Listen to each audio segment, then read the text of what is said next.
Sir अमूमन देखा गया है कोई भी बौद्धिस्ट जहाँ पे टूरिस्ट प्लेस है वहाँ डिटेल नहीं मिलता, यहाँ भी डिटेल नहीं है, इसके लिए आप क्या कहेंगे? देखिए, तुम्हारे बुद्ध को नहीं आता जाता है, उस ढोंग बनाकर बैठे हैं। भगवान बुद्ध के नाम से हम विश्व गुरु माने जाते हैं, लेकिन ये बड़े खेद का विषय है कि भारत ध्यान से गए थे क्या, उसे उड़ के नहीं गए थे? नहीं। इंडोनेशिया मलेशिया इसको बुद्धा एयरपोर्ट कहते हैं। थाई, लंका, म्यांमार इसको कहते हैं यमक पतेहारिया।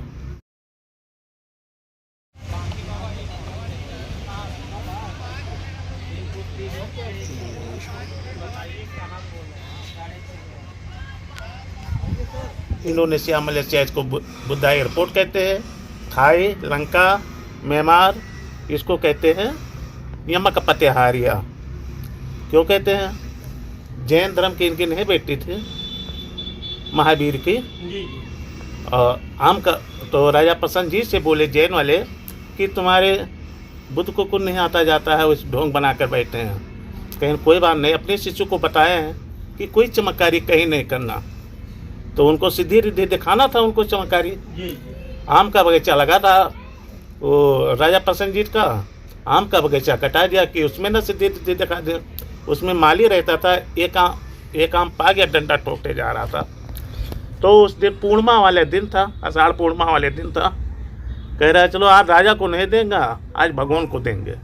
यहीं पर लाया, आम काटे और यहाँ पर सभा लगा था।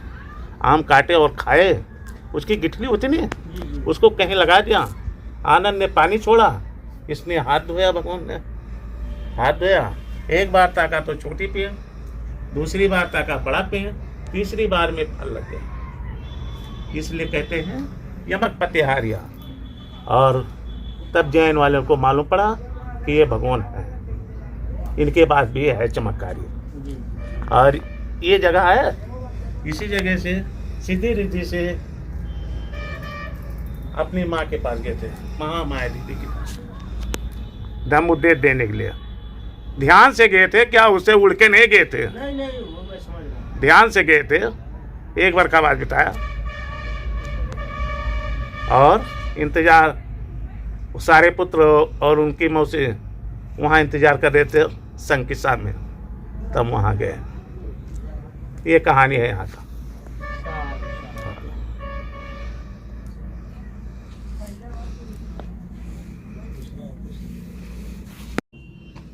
अपने माता जी के पास में ध्यान में गए थे, ध्यान पैदा हुए थे। हाँ ये सिद्धार्थ पहले थे ना, जी। हाँ तो ये पैदा हुए थे जी। तो 7 दिन इनकी माँ जिंदा रही, 7 दिन। हाँ, तो 7 दिन पार हो गए थे। जी। अपनी माँ को उद्धार करने के लिए, क्या? हाँ। मुक्त करने। नहीं तो मृत्यु के बाद जब हमारा अस्तित्व रहता ही नहीं है तो मुक्ति किस बात की थी? जब मृत्यु के बाद मेरा अस्तित्व है ही नहीं, वो है नहीं तो मुक्ति किस बात की? वो अपने मन से कह रहे थे। नहीं वही नहीं तो भगवान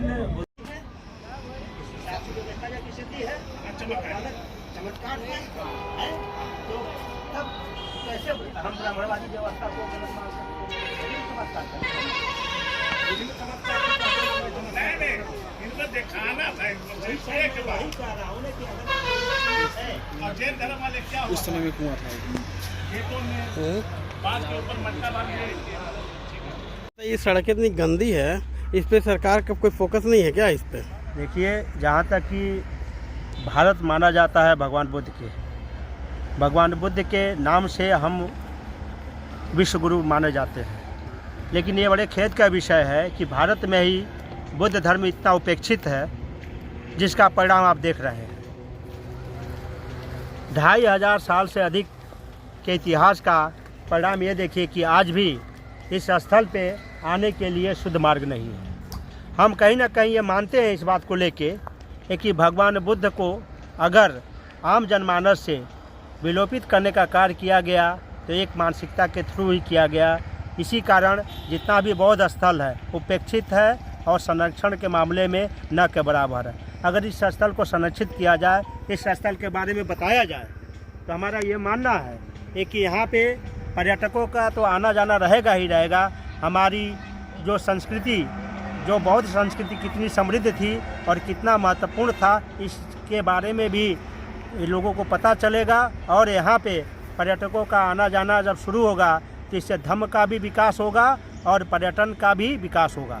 सर, अमूमन देखा गया है कोई भी बौद्धिस्ट जहाँ पे टूरिस्ट प्लेस है वहाँ डिटेल नहीं मिलता है, यहाँ भी डिटेल नहीं है, इसके लिए आप क्या कहेंगे? देखिए, हमारा ये मानना है कि कहीं ना कहीं बौद्धिक स्थलों का इतिहास आम जनमानस में पता न चल जाए, इसी कारण ऐसा किया जाता है। नहीं तो अगर चाहे तो आर्कियोलॉजी डिपार्टमेंट जितने भी बौद्ध के स्थल हैं, उन स्थलों पे उनके ऐतिहासिक परिप्रेक्ष्य और आर्कियोलॉजी डिपार्टमेंट के द्वारा जो भी चीज़ें साक्ष्य मिली हैं, अगर उनका स्पष्टता उल्लेख किया जाए तो आम जनमानस में भगवान बुद्ध के धर्म, भगवान बुद्ध के कार्य, सारी चीज़ों का पता चलेगा और भगवान बुद्ध एक बार फिर से प्रासंगिक हो जाएंगे और आम जनमानस में जो भी मानसिक और शारीरिक व्याधियां हैं वो तो दूर होंगी होंगी। समाज में भी जो सामाजिक व्याधियां, वो भी हम बहुत हद तक उसको ख़त्म करने में कामयाब हो जाएंगे। लेकिन एक विशेष मानसिकता के, शोषणकारी मानसिकता के या कहें ब्राह्मणवादी मानसिकता के जो भी मानने वाले हैं, वो ये नहीं चाहते हैं कि भगवान बुद्ध का फिर से पुनरुद्धार हो, भगवान बुद्ध फिर से आम जनमानस में आए और एक बार फिर से सामाजिक क्रांति का उद्भव हो, उद्घोष हो।